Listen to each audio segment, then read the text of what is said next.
నారాయణపేట జిల్లా మక్తల్ మున్సిపాలిటీ పరిధిలో చందాపూర్ గ్రామంలో 43 లక్షల రూపాయల వ్యయంతో నిర్మించిన నూతన పాఠశాల భవనం అందుబాటులోకి రావడం లేదు. చందాపూర్ గ్రామంలో నూతన పాఠశాల భవన నిర్మాణ పనులు చేపట్టిన కాంట్రాక్టర్ హఠాత్తుగా మరణించడంతో మరో కాంట్రాక్టర్ పనులు పూర్తి చేశాడు. 2 ఏళ్లైనా బిల్లులు రాలేదని సదరు కాంట్రాక్టర్ బడికి తాళం వేయడంతో అక్కడున్న విద్యార్థులకు గదులు చాలక అదనపు నూతన భవనం అందుబాటులో లేక విద్యార్థులు వరండాలో కూర్చొని చదువుకోవాల్సి వస్తుంది. ఆ ఇబ్బందిని చూడలేక చందాపూర్ గ్రామస్తులు వెంటనే అధికారులకు సమాచారం ఇవ్వడంతో రెవెన్యూ, పోలీస్, విద్యాశాఖ అధికారులు అక్కడికి చేరుకుని నూతన పాఠశాలకు తాళం వేసిన భవనాన్ని అందుబాటులోకి తీసుకురావడం జరిగింది. ఈ విషయంపై ఎంఈఓ అనిల్ కుమార్ గౌడ్ మాట్లాడుతూ సంబంధం లేని వ్యక్తి తాళం వేయడం ఏంటని, తమ పిల్లల భవిష్యత్తు నాశనం అవుతే చూస్తూ ఊరుకోలేమని ఆగ్రహం వ్యక్తం చేశారు. ఇలాంటి ఘటనలు కూడా ఎక్కడ జరగవద్దని గ్రామస్తులు, అధికారులు అంటున్నారు.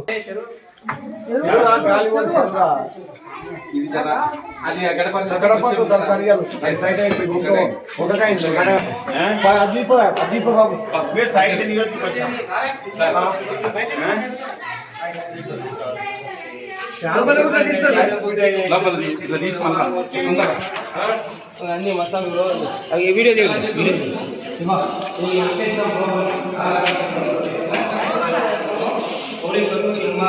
ఇంత దౌర్జన్యం చేసి మీరు తీసుకుంటే ఏం సహకరిస్తాం? ఎందుకు సహకరిస్తామండి? అట్లా కాదు. ఎంఆర్ఓ సార్ ఆర్ఐ గారు మాట్లాడారు.